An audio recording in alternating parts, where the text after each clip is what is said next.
Bien.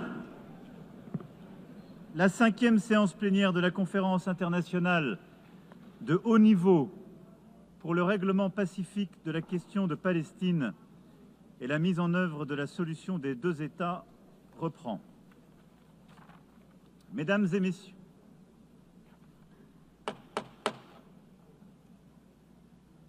Mesdames et messieurs les chefs d'État et de gouvernement, Mesdames et messieurs les ministres, Excellence Monsieur Antonio Guterres, Monsieur le secrétaire général de l'Organisation des Nations Unies, Excellence Madame Annalena Baerbock, Madame la Présidente de l'Assemblée générale, Excellences, Mesdames et Messieurs, c'est un honneur et un privilège pour moi de coprésider avec le Royaume d'Arabie Saoudite la présente conférence, conformément à la résolution 79/81 de l'Assemblée générale du 3 décembre 2024. Nous vous souhaitons à toutes et à tous la bienvenue. Permettez-moi à présent de faire quelques observations liminaires.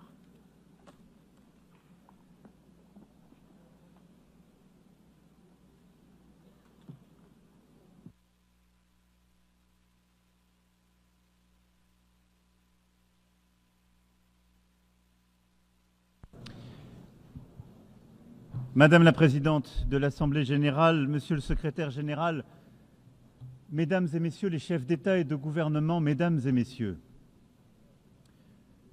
nous sommes là car le temps est venu. Le temps est venu de libérer les 48 otages détenus par le Hamas. Le temps est venu d'arrêter la guerre, les bombardements à Gaza, les massacres et les populations en fuite. Le temps est venu car l'urgence est partout. Le temps de la paix est venu, car nous sommes à quelques instants de ne plus pouvoir la saisir. C'est pour cela que nous nous retrouvons aujourd'hui. Certains diront trop tard, d'autres diront trop tôt. Une chose est sûre, nous ne pouvons plus attendre. En 1947, cette Assemblée décidait du partage de la Palestine mandataire entre deux États, l'un juif et l'autre arabe, et reconnaissait ainsi le droit de chacun à l'autodétermination.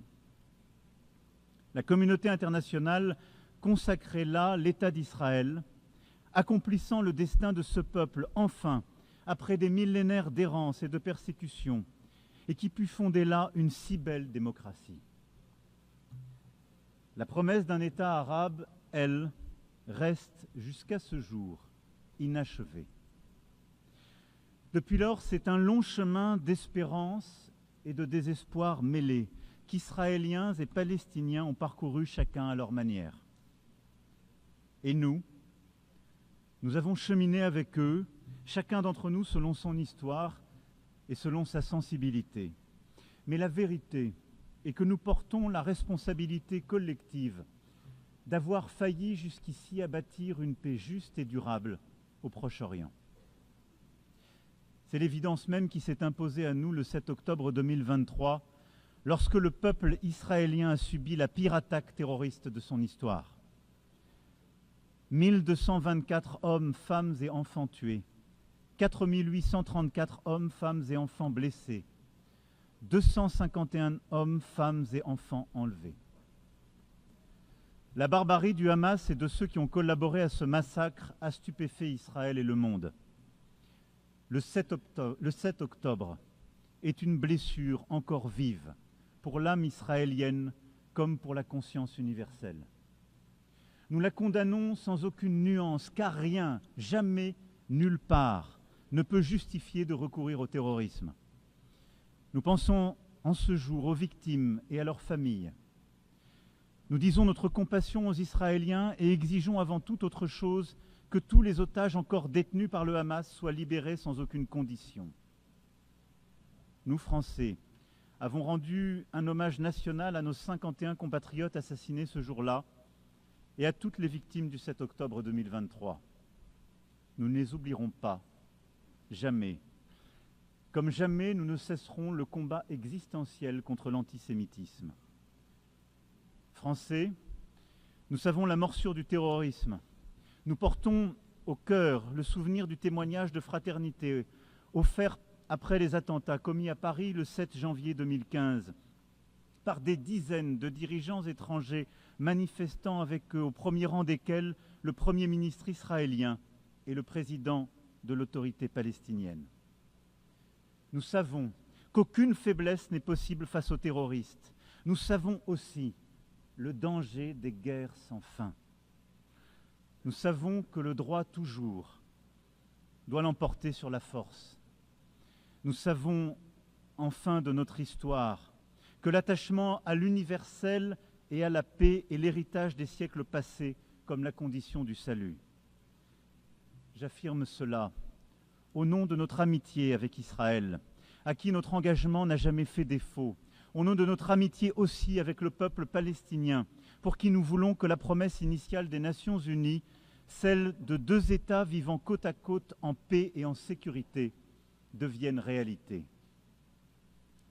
Or, à cette heure, Israël étend encore ses opérations militaires à Gaza dans l'objectif déclaré de détruire le Hamas.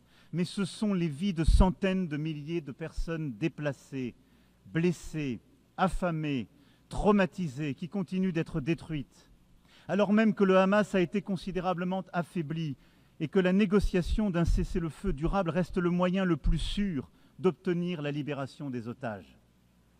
Rien ne justifie plus la poursuite de la guerre à Gaza. Rien. Tout commande au contraire d'y mettre un terme définitif maintenant, à défaut de l'avoir fait plus tôt, pour sauver des vies. Les vies des otages israéliens encore détenus dans des conditions atroces, les vies des centaines de milliers de civils palestiniens accablés par la faim, la souffrance, la peur de mourir, le deuil de leurs proches. Sauver toutes les vies. Car depuis désormais près de 2 ans, c'est bien la négation de l'humanité de l'autre et le sacrifice de la vie humaine qui prévalent. Oui, depuis le 7 octobre, c'est bien la vie de l'autre qui est niée. Nous le disons depuis le premier jour de la guerre à Gaza, une vie vaut une vie. Je le sais, pour avoir pris dans mes bras les familles des otages rencontrés à Tel Aviv puis à Paris. Et je pense à cet instant à la mère d'Eyatar David, otage affamé et montré à la foule par ses bourreaux. Je pense à Nimrod Cohen, otage de 19 ans dont je viens de saluer le père. Je le sais, pour être allé aussi au chevet des victimes palestiniennes des opérations militaires israéliennes, réfugiés à Al-Arish, des femmes, des enfants, dont je n'oublierai pas le regard.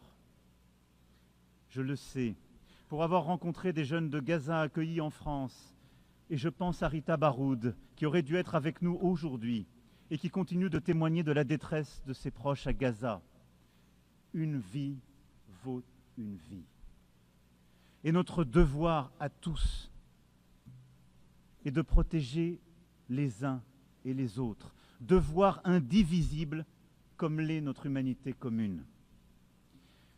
Une solution existe pour briser le cycle de la guerre et de la destruction. C'est la reconnaissance de l'autre, de sa légitimité, de son humanité, de sa dignité. Que les uns et les autres rouvrent les yeux et voient des visages humains, là où la guerre a placé le masque de l'ennemi ou les traits d'une cible. C'est la reconnaissance qu'Israéliens et Palestiniens vivent dans une solitude jumelle, solitude des Israéliens après le cauchemar historique du 7 octobre 2023, solitude des Palestiniens à bout de force dans cette guerre sans fin. Le temps est venu, car le pire peut advenir.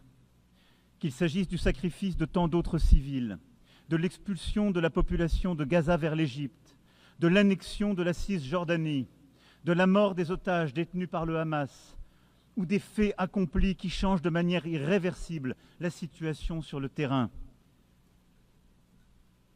C'est pour cela que nous devons aujourd'hui, ici même, ouvrir ce chemin de paix car depuis juillet dernier, l'accélération des événements est terrible. Et au point où nous en sommes, il est à craindre que les accords d'Abraham ou de Camp David soient remis en cause par l'action d'Israël et que la paix devienne impossible pour longtemps au Moyen-Orient. Il pèse donc sur nous une responsabilité historique. Nous devons tout faire pour préserver la possibilité même d'une solution à deux États, Israël et la Palestine, vivant côte à côte, en paix et en sécurité. Le temps est venu. C'est pourquoi, fidèle à l'engagement historique de mon pays au Proche-Orient, pour la paix entre le peuple israélien et le peuple palestinien, je déclare que la France reconnaît aujourd'hui l'État de Palestine.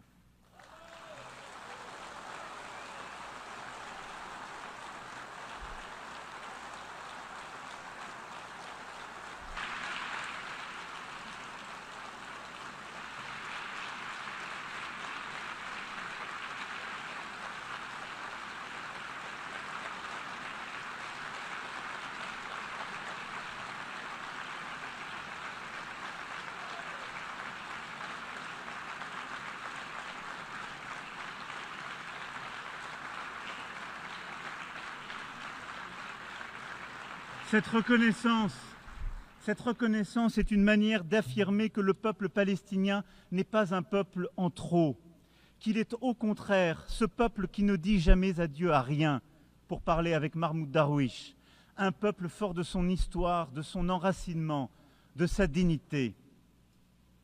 Et la reconnaissance des droits légitimes du peuple palestinien n'enlève rien aux droits du peuple israélien, que la France a soutenu dès le premier jour, et au respect desquels elle n'est pas moins attachée, précisément car nous sommes convaincus que cette reconnaissance est la solution qui seule permettra la paix pour Israël.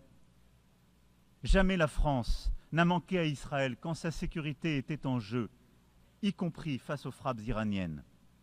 Cette reconnaissance de l'État de Palestine est une défaite pour le Hamas, comme pour tous ceux qui attisent la haine antisémite, nourrissent des obsessions antisionistes et veulent la destruction de l'État d'Israël. Cette reconnaissance de la France est accompagnée par celles qui seront annoncées aujourd'hui, entre autres, et je les en remercie, celles d'Andorre, de l'Australie, de la Belgique, du Canada, du Luxembourg, de Malte, de Monaco, du Portugal, du Royaume-Uni, de Saint-Marin, qui ont attendu avec nous ce moment et saisissant l'appel de juillet dernier, ont fait le choix de la responsabilité, de l'exigence et de la paix. Cela, après le choix fait par l'Espagne, l'Irlande, la Norvège et la Slovénie en 2024 et tant d'autres auparavant. Cette reconnaissance ouvre le chemin d'une négociation utile aux Israéliens comme aux Palestiniens. Ce chemin est celui du plan de paix et de sécurité pour tous que l'Arabie saoudite et la France ont soumis au vote de cette Assemblée qu'il a adopté à une très large majorité. Il porte notre ambition commune de briser l'engrenage de la violence et de changer la donne sur le terrain. Nous avons su faire un pas les uns vers les autres, sortir de nos postures habituelles et nous donner des objectifs concrets. Il nous appartient maintenant, ensemble, de déclencher une mécanique de paix répondant aux besoins de chacun. Le premier temps de ce plan de paix et de sécurité pour tous est celui de l'urgence absolue, celle de coupler la libération des 48 otages et la fin des opérations militaires sur tout le territoire de Gaza. Je salue les efforts du Qatar, de l'Égypte et des États-Unis pour y parvenir et demande à Israël de ne plus rien faire qui entrave leur aboutissement. Le Hamas a été vaincu sur le plan militaire par la neutralisation de ses chefs et de ses décideurs. Il doit l'être sur le plan politique pour être véritablement démantelé. Dès lors que le cessez-le-feu aura été agréé, c'est un effort massif que nous devrons produire collectivement pour porter secours à la population de Gaza. Et je remercie l'Égypte et la Jordanie de leur engagement ici et rappelle à Israël l'obligation absolue qui est la sienne de faciliter l'accès humanitaire à Gaza pour aider une population aujourd'hui démunie de tout. Le deuxième temps est celui de la stabilisation et de la reconstruction à Gaza. Une administration de transition intégrant l'autorité palestinienne, la jeunesse palestinienne, accompagnée de forces de sécurité dont nous accélérerons la formation, aura le monopole de la sécurité à Gaza. Elle mettra en œuvre le démantèlement et le désarmement du Hamas, avec le soutien des partenaires internationaux et les moyens qui seront nécessaires à cette mission difficile. La France est prête à contribuer à une mission internationale de stabilisation et à soutenir, avec ses partenaires européens, la formation et l'équipement des forces de sécurité palestiniennes. Dès lors que la négociation le permettra, le Conseil de sécurité pourra décider le déploiement d'une mission de soutien civil et sécuritaire en liaison avec les autorités palestiniennes, avec le consentement des autorités israéliennes. Il reviendra aussi à l'État de Palestine de rendre espoir à sa population éprouvée par des années de violence, d'occupation, mais aussi de division et d'incurie. Il lui reviendra donc d'offrir à son peuple un cadre d'expression démocratique renouvelé et sécurisé. Le président Mahmoud Abbas en a pris l'engagement auprès du prince Mohammed Ben Salman et de moi-même. Il a condamné avec force les attaques terroristes du 7 octobre 2023. Il a affirmé son soutien au désarmement du Hamas et s'est engagé à l'exclure de la gouvernance à venir de Gaza comme de l'ensemble du territoire palestinien. Il a affirmé son engagement à lutter contre les discours de haine et a promis une rénovation en profondeur de la gouvernance palestinienne. La France sera attentive à la pleine mise en œuvre de chacun des engagements pris auprès d'elle. Cette autorité palestinienne renouvelée est une condition nécessaire à la réussite de l'indispensable négociation qu'il faudra reprendre pour parvenir à un accord sur chacune des questions relatives au statut final. C'est dans ce cadre aussi que je pourrais décider d'établir une ambassade auprès de l'État de Palestine dès lors que tous les otages détenus à Gaza auront été libérés et qu'un cessez-le-feu aura été établi. L'exigence de la France à l'égard d'Israël ne sera pas moins grande. Avec ses partenaires européens, elle indexera le niveau de sa coopération avec lui sur les dispositions qu'il prendra pour mettre fin à la guerre et négocier la paix.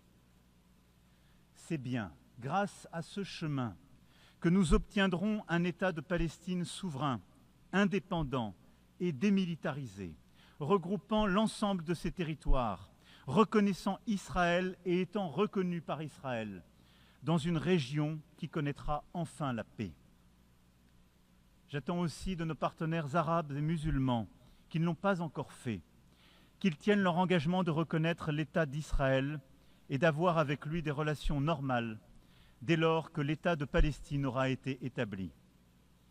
Ainsi ferons-nous ensemble la démonstration d'une double reconnaissance au bénéfice de la paix et de la sécurité de tous au Proche-Orient. Voici, mesdames et messieurs, quel est notre plan de paix. Il établit un engrenage exigeant pour sortir de la guerre et entrer dans une phase décisive de négociation. Il permet que la paix israélo-palestinienne soit le premier pilier d'une nouvelle architecture de paix et de sécurité au Proche et Moyen-Orient. Il crédibilise aussi la possibilité d'une plus grande intégration économique. Rien ne sera possible sans que les autorités israéliennes s'approprient pleinement notre ambition renouvelée de parvenir enfin à la solution des deux États. Je sais leur réticence et leur crainte. J'entends avec beaucoup de respect le peuple israélien, sa tristesse et sa fatigue. Et je veux croire que les autorités israéliennes l'entendront également et sauront s'engager à leur tour. Je sais que le peuple israélien et ses dirigeants peuvent en avoir la force. Et je me souviens du jeune homme que j'étais, apprenant l'assassinat terrible d'Yitzhak Rabin, il y a près de 30 ans, tué pour avoir voulu la paix. Au moment où la mort allait le ravir, le guerrier héroïque de l'État d'Israël venait prononcer ces mots. « J'ai fait la guerre aussi longtemps qu'il n'y avait aucune chance de faire la paix. » Cette chance existe, là, aujourd'hui. 142 États proposent cette paix, main tendue, prête à être serrée. Alors oui, le temps est venu d'arrêter la guerre à Gaza, les massacres, la mort, tout de suite. L'urgence nous le commande. Le temps est venu pour Israël de vivre en paix et en sécurité, de la Galilée à la mer Rouge, par la mer Morte, par le lac de Tibériade et par Jérusalem. Le temps est venu de ne plus discuter nulle part l'existence d'un État d'Israël et d'en faire une évidence. Le temps est venu de rendre justice au peuple palestinien et ainsi de reconnaître un État de Palestine, frère et voisin, à Gaza et en Cisjordanie et par Jérusalem. Le temps est venu de chasser de ces terres le visage hideux du terrorisme et de bâtir la paix. Oui, bâtir la paix. C'est ce qui nous rassemble ici. Et telle est l'espérance qui peut se construire, alors que pour certains commence une année nouvelle. C'est un choix à faire, et c'est notre devoir. La paix est beaucoup plus exigeante, beaucoup plus difficile que toutes les guerres. Mais le temps est venu.